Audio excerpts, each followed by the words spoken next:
Alô, alô, alô. Bom, boa tarde para vocês, boa noite. Bom, eu vou falar sobre esse tema que, na verdade, ele vai direcionar a nossa conversa de hoje. Bom, primeiramente eu quero pedir que vocês sejam bem generosos para comigo, que afinal de contas, esse campo não me pertence. Mas vamos lá. Bom, a nossa conversa, eu vou passar um filme que eu fiz sobre um trabalho meu. E antes da gente ver o filme, eu vou falar para vocês o que me motivou para realizá-lo. O primeiro ponto foi o seguinte: acho que todo mundo aqui me conhece, né? Que eu sou artista plástico, eu sou escultor, o material que eu trabalho é papelão. Mas a técnica que eu utilizo para a realização desse trabalho, quando a obra fica pronta, você não consegue identificar imediatamente que é papelão. Você precisa ter um pouco mais de atenção para perceber. Então, as pessoas, quando se interessavam pelo meu trabalho e chegavam até ele para adquiri-lo, as pessoas perguntavam: mas que material é esse? Aí eu falava: é papelão. Quando eu falava que era papelão, as pessoas recuavam. Ah, mas isso vai durar? Isso tem... Como é que fica? Vai desmanchar? Aí eu, caramba, não, claro que não. Esse material eu faço um tratamento, ele passa por um tratamento, a tinta que eu utilizo é tinta automotiva, por isso essa questão de variação da temperatura não tem problema. Eu já fiz um teste de resistência antes, está tudo ok. Bom, só que essa indagação aconteceu não só 1, 2, 5, 10 vezes. Aconteceu com a maioria das pessoas que entraram em contato com a minha obra. E isso me deixou muito atento. Afinal de contas, o que está acontecendo? Na minha primeira reflexão, veio uma questão de que, deve ser por causa do material. Papelão não é um material nobre, é descartável, está presente no nosso dia a dia, deve ser por causa disso. Parei um pouco, comecei a conversar com as pessoas e vi que não era isso. Então, bom, o que é então? Fiquei pensando mais um pouco, refletindo, indagando, até que eu cheguei num ponto de que, bom, não tenho resposta. Vou agora no campo, vou parar um pouco de realizar meu trabalho e começar a conversar com as pessoas sobre isso. Entrei em crise, vamos dizer assim. Bom, ao conversar com as pessoas, eu vi que tinha questões muito naturais do nosso cotidiano. Ninguém quer envelhecer, ninguém quer morrer, os momentos felizes a gente quer que permaneça para sempre. Então eu fiquei, caramba, deve ser isso. O papelão, como é algo descartável, remete a uma emoção que nós, no nosso cotidiano, queremos negar o tempo todo. Então, se o papelão é descartável e hoje existe, amanhã não existe mais, hoje é útil, amanhã não é mais útil, então eu não quero saber disso. Eu quero saber de algo que é concreto, firme, que dure para sempre, como se isso fosse possível, algo durar para sempre. Mas, enfim, aí eu falei, é isso que eu quero falar. Eu quero exatamente trazer a reflexão dessa negação que está no nosso cotidiano, que está nas nossas emoções. Bom, parei, voltei a trabalhar de novo, mas eu não encontrava qual o caminho que eu ia trilhar para realizar esse diálogo, essa reflexão. Bom, mais uma vez saí em campo, conversando, lamentando com as pessoas, dizendo, perguntando, até que eu fui jantar na casa de um amigo meu que é psicanalista, que ele se chama Marco Antônio Coutinho, e ele falou: Walter, eu acho que o Freud escreveu um texto sobre isso, eu não tenho certeza, mas eu vou pesquisar, mas eu tenho certeza que sim. No dia seguinte, ele tinha encontrado o texto, Freud tinha escrito um texto exatamente sobre a transitoriedade, que era o que eu estava querendo trabalhar. Bom, o texto ele tem duas partes, a primeira parte teórica, com a linguagem totalmente psicanalítica, que não vamos entrar em contato com isso agora, mas tem a outra parte que foi a que realmente eu me orientei para realizar esse filme, que ele diz o seguinte, É impossível, ele afirma, é impossível que toda essa beleza da natureza e da arte, do mundo de nossas sensações e do mundo externo, venha a se desfazer em nada. Seria por demais insensato, por demais pretensioso acreditar nisso. De uma maneira ou de outra, essa beleza deve ser capaz de persistir e de escapar a todos os poderes de destruição. Quando eu li isso, eu fiquei, caramba, que beleza é essa? Que beleza é essa que é capaz de escapar a todos os poderes de destruição? Parei e eu falei, eu vou trabalhar com isso. Bom, nós vamos ver o filme e depois a gente volta a conversar. Agora o seguinte, ao começar a ver o filme, não procurem com aquela ansiedade que nós temos de querer entender o filme, o roteiro, onde é que vai dar, por que isso foi feito. Não, simplesmente procure apenas exercitar o nosso olhar, de perceber e ver o que as imagens, as figuras e as sensações vão despertando dentro de nós. Não procure entender o significado de nada, apenas sintam. E depois a gente volta a conversar.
gente amadurecer melhor.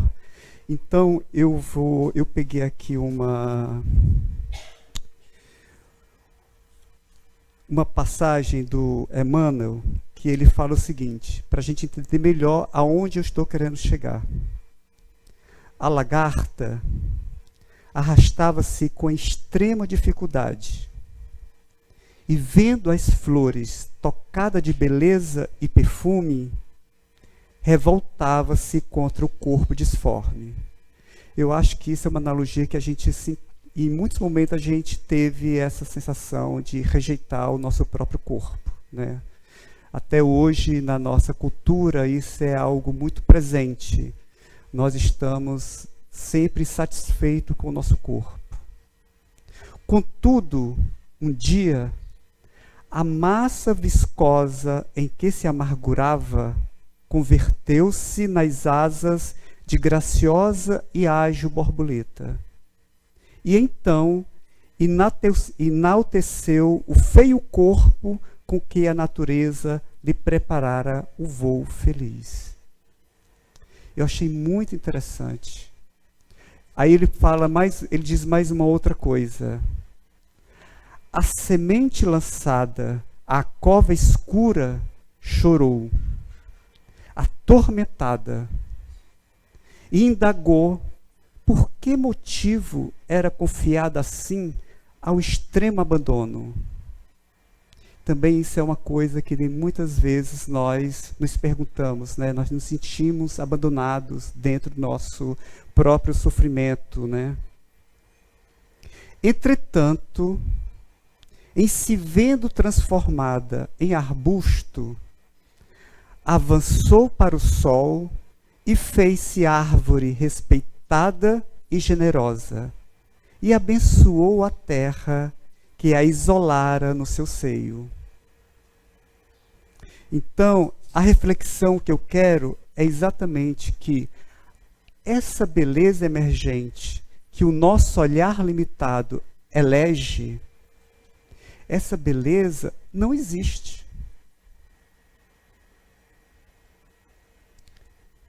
Quando a lagarta avistou a flor, bela e perfumada, ela avistou apenas um fragmento de algo que era muito mais complexo, um ciclo que não existe uma coisa sem a outra.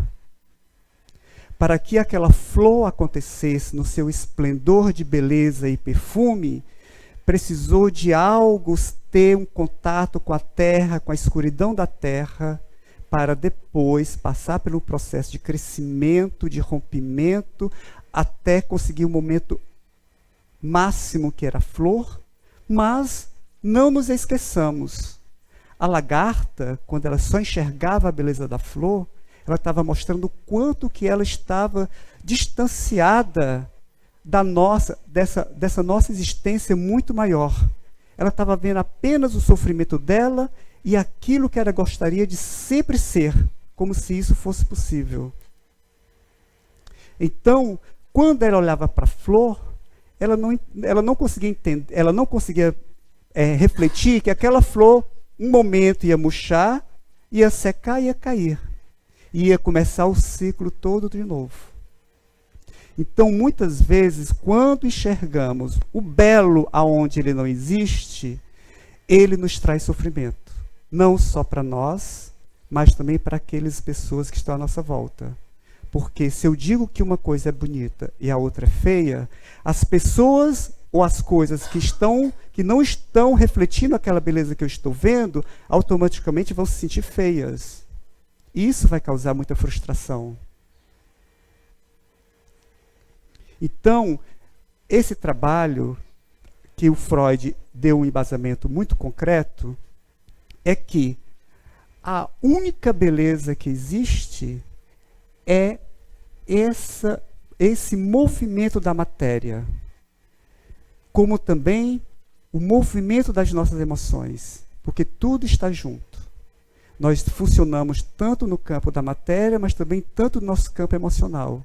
Então, a única beleza que existe de verdade é o fato desse ciclo está sempre presente, desde lá na Terra, do planeta Terra, quando era apenas gases venenosos, até hoje, onde podemos respirar, conviver, construir. Então, essa é a reflexão que eu quero trazer para vocês, o desafio que eu quero fazer para vocês. Mas eu tive vendo as leis naturais.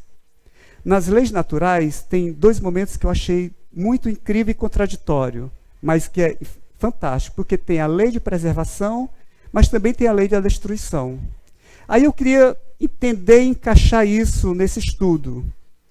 Então, aqui no livro, o Kardec indagou. Ele fez duas perguntas dentro do capítulo da lei da destruição. Ele perguntou assim: a destruição é uma lei da natureza? Ele falou, destruição. Isso é importante a gente ver como as palavras também na nossa existência, ela pode ter uma conotação boa, equivocada e legal.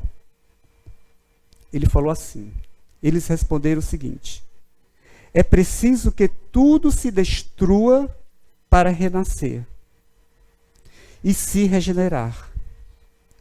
Pois isso a que chamais destruição, isso aqui é uma coisa importante. Os espíritos eles respondem assim: pois isso a que chamais destruição não passa de uma transformação que tens por fim a renovação e a melhoria dos seres vivos. Então isso é muito importante. Quando nós olhamos esse processo natural da nossa existência, dependendo do nosso estado emocional e dependendo do ponto de vista que você está vendo, você pode dizer que é uma destruição e isso pode passar uma conotação negativa desse processo que é natural e é importantíssimo. Por isso, os espíritos nos chamam a atenção. Aquilo que chamamos destruição é uma transformação e ela é necessária. Mas aí Kardec faz uma outra indagação, exatamente nessa contradição que parece que existe. Bom, Kardec pergunta, se a destruição é necessária para a regeneração dos seres, por que a natureza os cerca de meios de preservação e conservação? É super pertinente essa pergunta, né? Para mostrar que o Kardec, até então, ele não estava vinculado com a doutrina. Ele estava indagando, questionando. Ali ele não tinha compromisso nenhum. Fenômeno estava acontecendo naquela época, que era extraterreno, que ninguém sabia como acontecia, e ele, como cientista, ele estava indagando como cientista o fenômeno. Ele não estava ali de maneira nenhuma assumidamente já dentro de a doutrina, porque não existia ainda. Então, isso é muito importante que a gente, quando pegar a decodificação, a gente também tenha os questionamentos necessários. A gente não aceite de imediato tudo que está falando, porque nós precisamos passar pelo nosso crivo da nossa razão, porque é nesse crivo da nossa razão que nós vamos realmente conseguir fazer a nossa transformação íntima. Porque essa revelação não é simplesmente para a gente chegar aqui e falar, e coisas bonitas, dizer que você entende, que o livro foi tal, tal. De maneira nenhuma.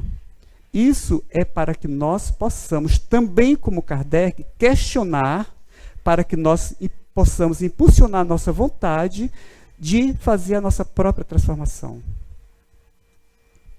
Bom, com essa questão, fica muito claro que quando Freud fala que essa beleza deve ser capaz de persistir e de escapar a todos os poderes de destruição, ali naquele momento ele está nos convidando, isso já é uma interpretação minha, porque dentro da psicanálise isso não existe, isso já é uma interpretação minha, pessoal.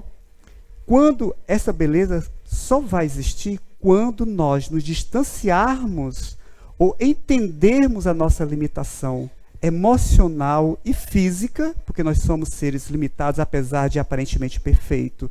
O nosso olhar ele é limitado, a nossa audição é limitada, o nosso entendimento de prazer, de satisfação é limitado. Então, quando ele nos convoca para fazer esse olhar além daquilo que nós temos aqui, que é limitado, só existe um campo para que nós possamos fazer isso, através da abstração.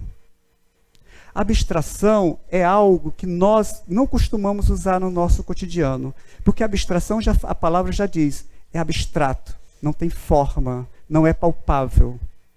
E isso é muito contraditório para o nosso dia a dia de hoje, porque você tem que ter uma casa, você tem que ter um salário, você tem que ter coisas materiais muito concretas que te dê estabilidade na vida.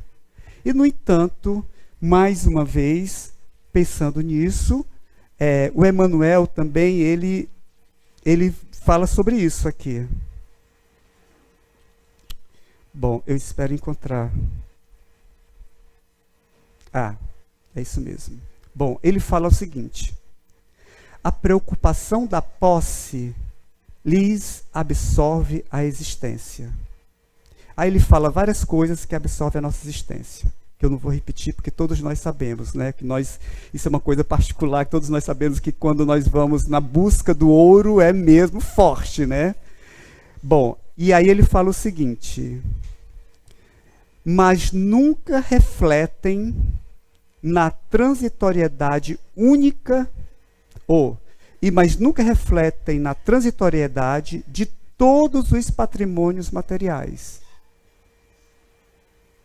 É necessário que nós tenhamos o que comer, onde morar, o que vestir. É super natural, faz parte da nossa existência. Mas quando você coloca todas as forças da tua existência, todo o tempo, para conquistar essas questões, essas coisas, esses bens, e não refletem sobre a transitoriedade desses bens, é que acontece o apego. E o apego é contrária a essa lei, que é a lei da transitoriedade. Que é esse movimento de tudo da nossa existência. Então, é claro que temos que lutar pelas nossas coisas, para o nosso bem-estar. Mas quando não paramos para refletir sobre a transitoriedade desses bens, isso é que é a grande questão. Bom, eu quero agora que vocês queiram fazer alguma pergunta para a gente continuar a nossa conversa.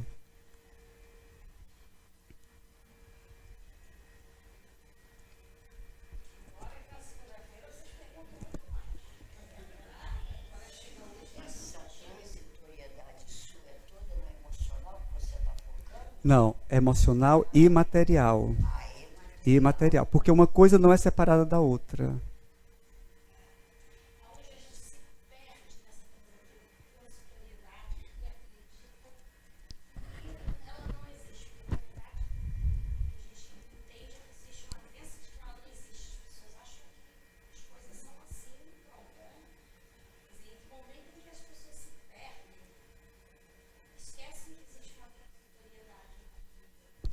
Porque hoje nós estamos vivendo o ápice do materialismo, né?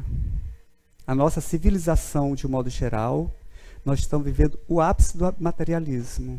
Então, se você observar as instituições, elas estão cada vez se aglomerando para que as rendas fiquem cada vez mais acumuladas num grupo cada vez menor de pessoas.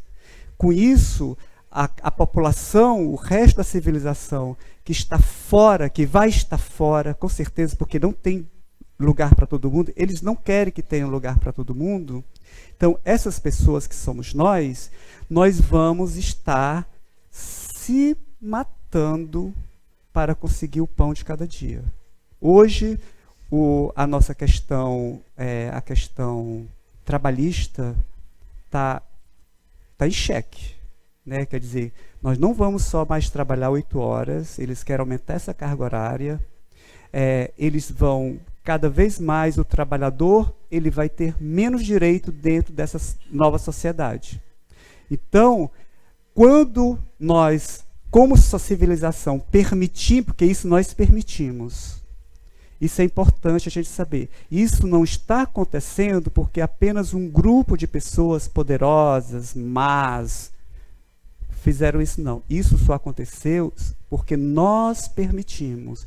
Porque nós, no fundo, mesmo estando fora desse pequeno grupo, nós queremos estar nesse grupo. Quando eu quero estar num grupo onde eu não pertenço, eu alimento para que ele aconteça. Mesmo que seja um trabalho escravo.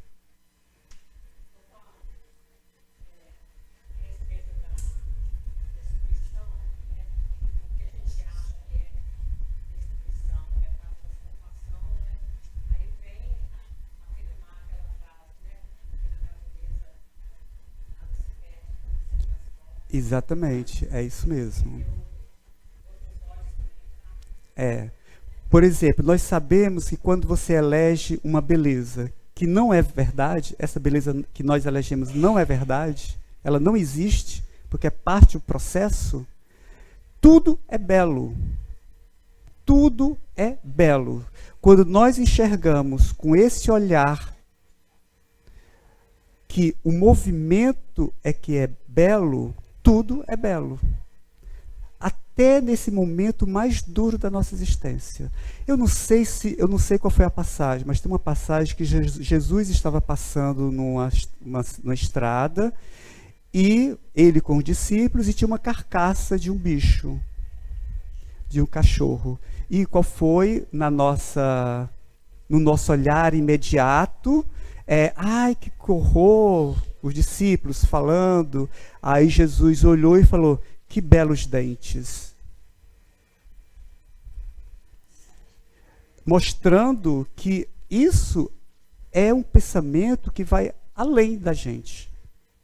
Que da mesma maneira que as leis naturais que regem a nossa existência, nós não tomamos conhecimento delas no nosso cotidiano, nós preferimos ficar atento na lei dos homens, que é transitória e que é cheia de imperfeição, e não nos voltarmos para as leis naturais. Da mesma maneira é o belo. Nós preferimos ficar atento a essas denominações banais que se transformam. Se você observar na Idade Média, o ideal de beleza era um, na Renascença era outro, na Era Barroca era outra, e hoje é outro. Se nós pegar aqui nesse primeiro período aqui nosso, anos 20, anos 40, 50, 60, 90, 2000, já mudou. Os ícones de beleza mudaram. Então, se mudam, se é transitório, é fictício, é vulnerável. Por isso, esse trabalho para mim foi muito importante, porque assim, foi um divisor de águas, tanto o meu trabalho de arte, como o meu trabalho de vida, foi porque nós, artistas, que idealizamos uma beleza, dizemos que lidamos com a beleza, mas também a gente está equivocado. Porque não existe ideal de beleza. A beleza é o fato de estarmos dentro desse corpo vivo, em movimento o tempo todo, estamos interagindo o tempo todo com tudo, quer queiramos ter com consciência ou não, não importa. Eu não entendo nada disso, não percebo nada disso, não importa. Isso acontece. Se observarmos a nossa história como civilização, a Terra era plana em determinado momento. E nem por isso a Terra deixou de ser redonda. Isso é uma coisa importantíssima. A Terra era plana, todos os homens achavam que a Terra era plana, e a Terra nunca deixou de ser redonda. Em um outro momento, nós homens acreditamos que tudo girava em torno da Terra. Acreditamos firmemente. Todos os dogmas, todas as ciências, os maiores doutores, não. Tudo gira em torno da Terra. E a Terra era um mero planeta que girava em torno do Sol como tantos outros. Em alguns outros momentos, nós acreditamos firmemente que só existia um sistema solar. Estudamos, se você pegar os livros antigos de geografia, só existia um sistema solar. E, no entanto, hoje sabemos que existem vários sistemas solares. Mostrando que o nosso conhecimento, mesmo aquelas pessoas mais sábias, elas são limitados. Eles são limitados. Então, quando chegamos e estamos aqui para desafiar o nosso olhar e a nossa percepção com relação à nossa existência, não só de 0 a tantos anos, mas da nossa existência que é universal, porque a Terra está dentro de um corpo vivo. A Terra não existe sozinha. A Terra está suspensa. A gente esquece disso também, né? A gente esquece que a Terra ela está suspensa no espaço. A gente esquece, nós somos tão materializados, nós somos tão concretos, que a gente esquece dessa condição que nós estamos suspensos no globo terrestre, preso por uma força que a gente diz que o nome dela é gravidade. Nós estamos suspensos agora, nesse momento todos nós estamos suspensos. No universo. Igual a Lua, que a gente olha, e a Lua está lá em cima, né? Mas nós também estamos igual. Se a gente estivesse na Lua, a gente dizia, e a Terra também está suspensa. Então é questão de ponto de vista. Por isso, esse estudo de hoje é um desafio que nós, e um exercício, para desafiar o nosso olhar, para que nós possamos, no nosso cotidiano, ir além do que os nossos olhos veem. Aí, pegando mais uma parte de Jesus, né? Não sei se foi Jesus, quem que falou? Olhar... peraí. Tem gente que olha e não vê, né? Isso. Exatamente. No Evangelho, né? Exatamente. É quando a gente, aqui na Terra, aqui como nós estamos agora, ultrapassar essa materialidade. Aí, mais uma vez, a abstração. A arte... na nossa existência, qual é a função da arte na nossa existência? Eu pergunto para vocês. Qual é a função da arte na nossa existência? Amor. Alguém tem mais alguma definição? Despertar a criatividade. Aí se eu perguntar, qual é a função da medicina na nossa existência? A curar, né? Se eu perguntar, qual é a definição da agricultura na nossa existência?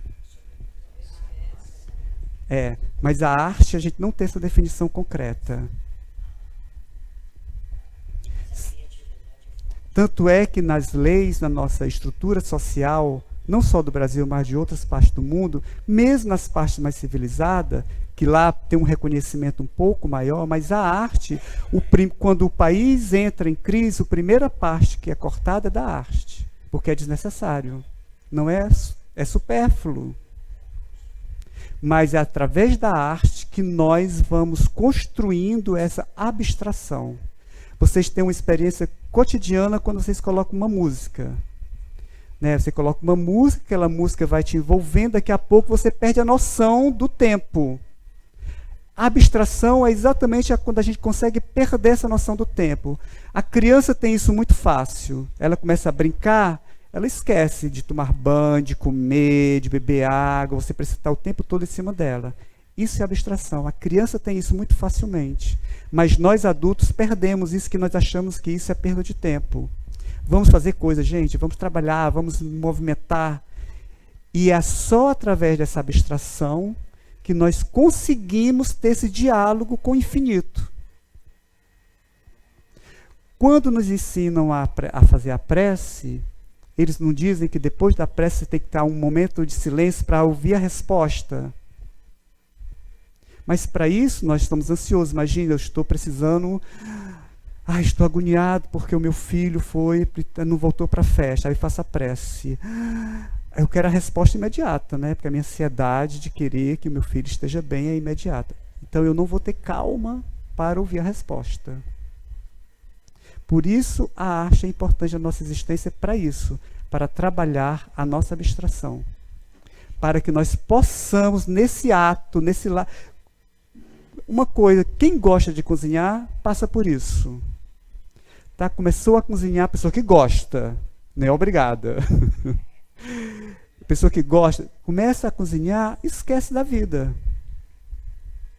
Nesse momento que ela está cozinhando, ela está podendo ouvir respostas do lado mais profundo dela, do ser mais profundo dela.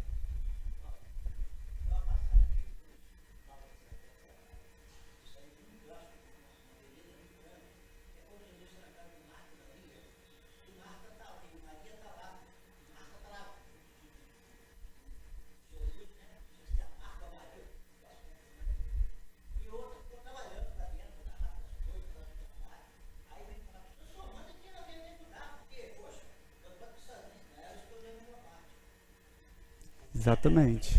É.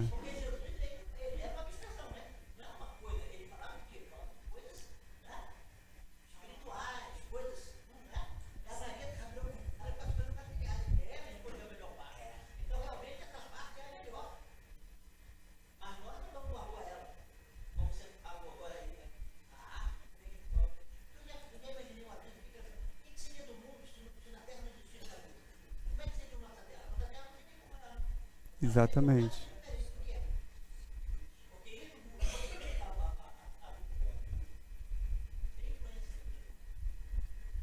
Você ia perguntar?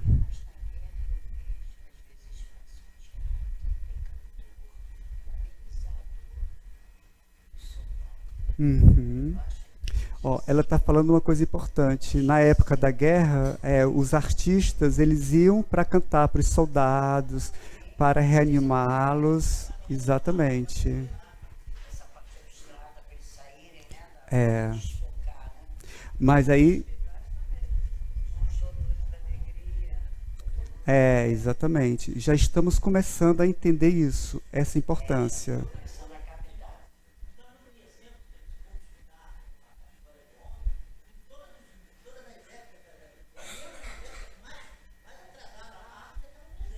É.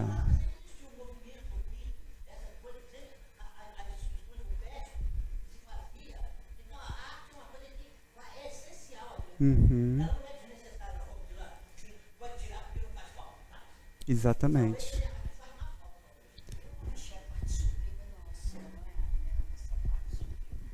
É. Não, todos os. Se nós observarmos, por exemplo, o povo indígena, o pessoal mais primitivo, todos eles utilizavam a música para ter esse momento de êxtase, né? Para ligação.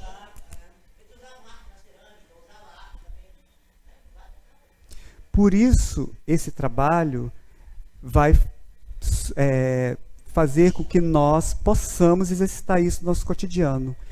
De não eleger, mas entender, quando eu pegar uma fruta, eu sei que aquela fruta vai me alimentar, ela é saborosa, ela tem perfume, mas eu tenho que entender que essa fruta, ela passou por um processo para ela existir. E não é o dinheiro que está comprando aquela fruta. Isso é importantíssimo para o processo do exercício dessa percepção. Quando a gente chega no supermercado, na feira, a gente vai logo, pega aquela... Não está boa, está boa. E vai escolhendo, bota dentro da sacola e paga e acha que está tudo certo. Nós esquecemos da ligação, a potência daquela fruta. Que aquela fruta, para existir, por mais que você tenha dinheiro para comprar, ela passou por um processo.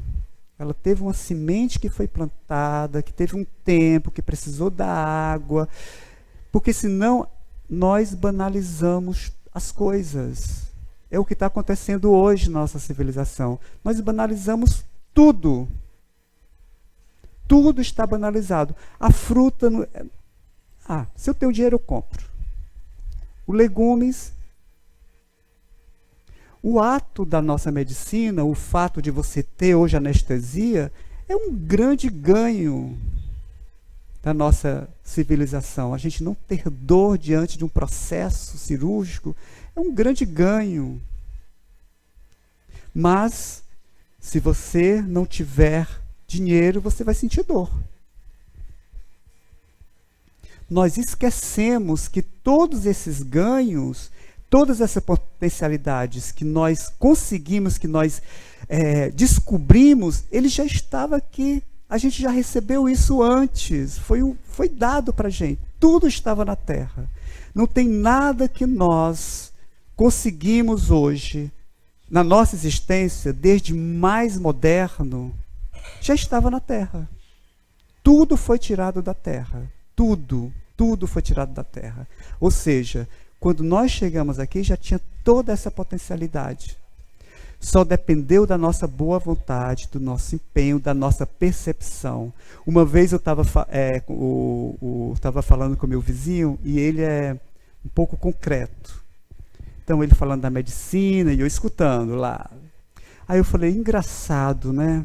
eu fico pensando, como é que será que aquelas mulheres lá do interior, lá do passado, dos índios, será que eles iam ficava pegando uma folha dessa planta, o menino estava com dor de barriga, ela pegava várias folhas, come essa folha aí, vê se passa dor de barriga, come essa para ver se passa dor de barriga, come essa para ver se...